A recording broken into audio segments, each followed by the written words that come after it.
President Trump is on his way back to the White House right now after spending the afternoon trying to make good on his pledge to get more people to hire American workers.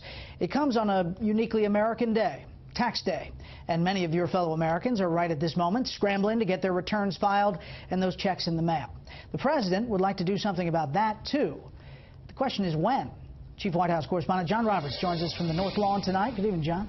Brett, good evening to you. On the campaign trail, the president pledged repeatedly that he was going to do away with the H-1B visa program for skilled immigrants. The plan that he announced in Kenosha, Wisconsin today fell short of that mark, but still came down on the side of the American worker.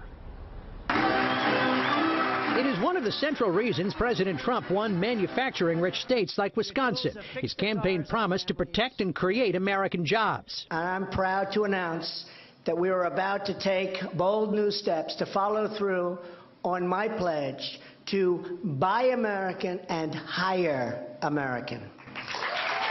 After touring an icon of Wisconsin manufacturing, Snap-on Tools, the president today signed an executive order to review the system of H-1B visas. President Trump insists many companies, particularly in high-tech, are abusing the system to bring in immigrants who will work for lower wages. The president wants to make sure H-1Bs are awarded to the highest skilled immigrants. We are sending a powerful signal to the world. We're going to defend our workers, protect our jobs, and finally put America first. The president has also directed a review of decades-old government Buy American policies to ensure federal agencies and federal contracts make maximum use of American goods and materials.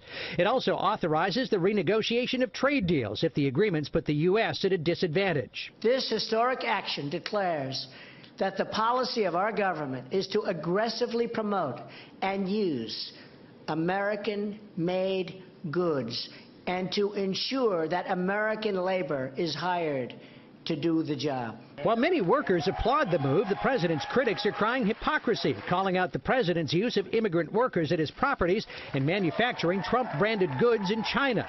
Directing that people buy American and hire American. Well, maybe you could start with your own damn businesses. I'm rather confident, my friends, that if you turn it over, you'll see the inscription "Made in China" on the back of the executive order. As millions of Americans file their taxes today, President Trump announced that his tax reform plan is coming soon. Secretary Mnuchin is working to put together a tax reform plan to make our industry more competitive and also to provide a level playing field for our workers. But potential problems lie ahead. Democrats and some Republicans say they won't sign on to tax reform until they see how it will affect the president's taxes, again calling on him to release his tax returns. Democratic Minority Leader Nancy Pelosi in a statement saying, quote, "Every president since Gerald Ford, Democrat and Republican, has released his tax returns to the public.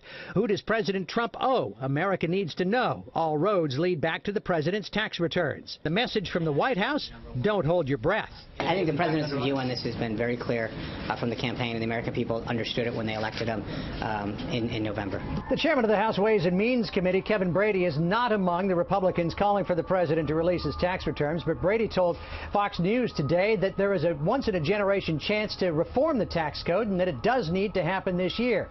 Brady says he plans to announce hearings on the Republican blueprint for tax reform next week. Brett? More on all this with the panel. John Roberts on the North Lawn. John, thanks.